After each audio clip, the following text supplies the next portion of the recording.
maxamed ibraahim cigaal waxaa imika hogaaminaysaa wafdigan ka socda buurame bal waxaad ka warantaa waxana markii hore aad ahayd ninkii yagleelay midnimada guud ahaan Soomaaliya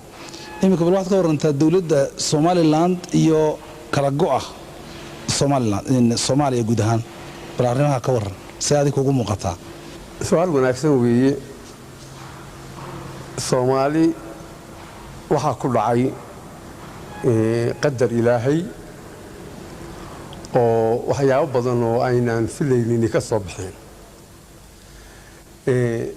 dalka maanta ma kala go'ayo haddii uu kala go'ay wuxuu kala go'ay muddo hore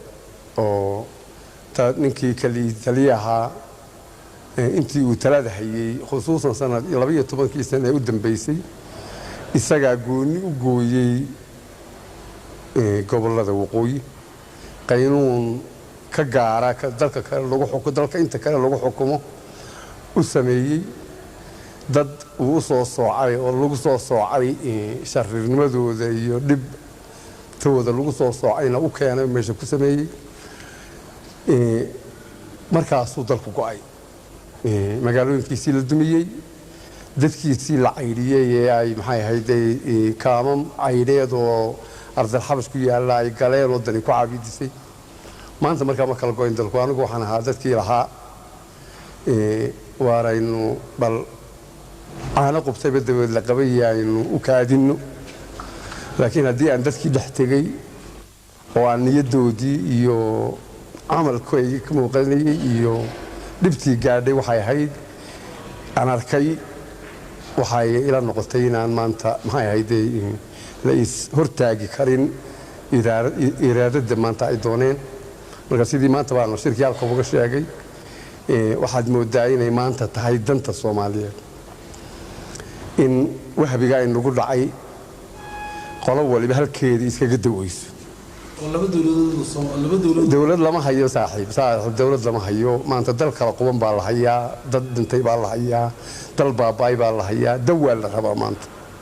in lagu daweeyo qoloba meesheeda wax ku dawayso qoladii ay maxay ahayd gaari karto nima dadka maanta aad ku arkaysay shirkan waxba kelmadda jeclaysno aniga haygu soo taagine dawlad maanta lama Soomaali ma joogto meel dawlad ka dhisato marka maxay raaciga waxa sheegay marka la dhaafo dhibaatadan miyay dhici kartaa in misaad waxa jecesha in laba dawladood oo xitaa dhibaatadan marka laga gudbana in ay noqdaan laba dawladood oo kala gaar ah waxaan ku leeyahay maxay ahayd ka carari maayo in ay laba dawladood kala gaar ah yeesheen soo ma garan hadaad moodayso aan ka cararayo laakiin waxaan ku leeyahay laga ka boodi waqtigu waxaad barito بعيدك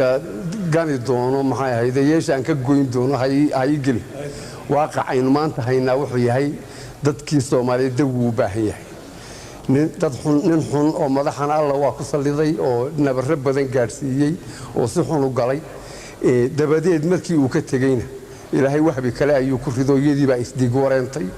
ما أنت وحي هيدا وادد أسقيسن قلامية أو ما أنت الدوية ويبانتها مركز الله بقدر قلوا ولا ماشي هو الدوية ستو الوجود دوية وحياة يوصل لك شهادة الدولة بسنكران مدة ما أنت كمان هادستين دولة دستاني هذا يصوب بحان يجوا مركز هو ده هذا لأنه سيدي مركز تذكر حرير لوجو سمين الهاي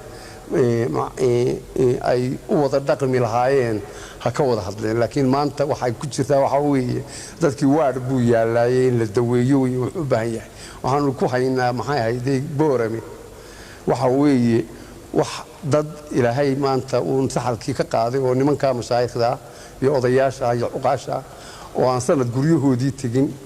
tacab dheer oo ay soo galeen ayaa maanta la isku soo warsado oo dhiigii qubanayay ku joogsaday oo maanta dadkii isa soo shirsaday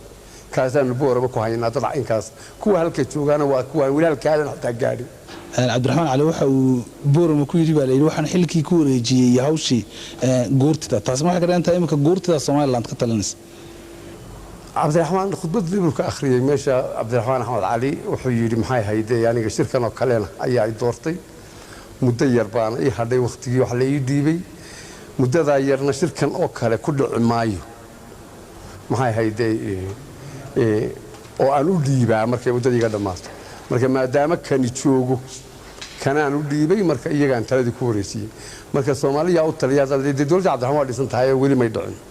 wuu istiqaalu geeyay dadku markuu waxaan leeyahay waa dhiibay taladii markuu wareejiyay laakiin iyaga sii wada meesha caretaker government baa la yiraahdaa iyaga sii wada meesha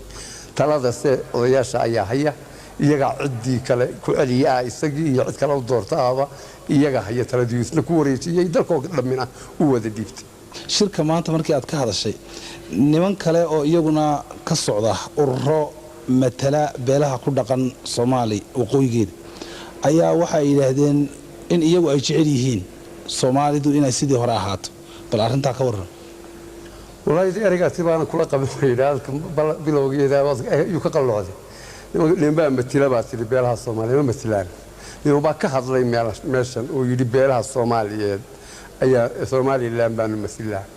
beelaha Soomaaliland dadkii masilayay waxay joogaan Boorame nimanka halka jooga waxa weeye niman iyagu iskood isaga socda raayigooda ku ceebayn maayo laakiin shirkan ay ka hadlayaan uma taliyo Soomaaliland shirkan waxa laga hadlayaa beelihii koonfureed ee dagaalku ka socday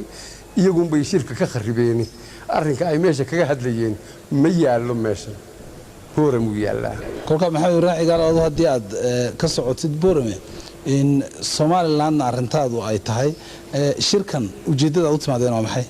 shirkan waxaan nimeeyaan waalada iyo sidii maanta baan u sheegay meesha hadii hadalkayga dhageysanaysay inaanu ka qayb galno daweynta iyaga waxa dhex yaala dib u heshiisiintooda dadkani dad walaalaha ayaa weeye aanu kala go'nay ee laysma nacin colna lama noqonin waanu ka naxaynaa dhiig baa isugu kaayay yaala waa ka naxaynaa wixii xumaan iyaga ku yaala nabarka ku dhacay waa nagu dhacay waxaan u nimi waxa weeye aanu ka qayb galno iyaga heshiisiintooda iyo beerxaadkooda isbeerxaadkooda iyo walaalnimadoodii soo celinteedaan u nimi aanu ka qayb galno laakiin arrinka iyagu anagu haddaan reer Soomaaliland nahay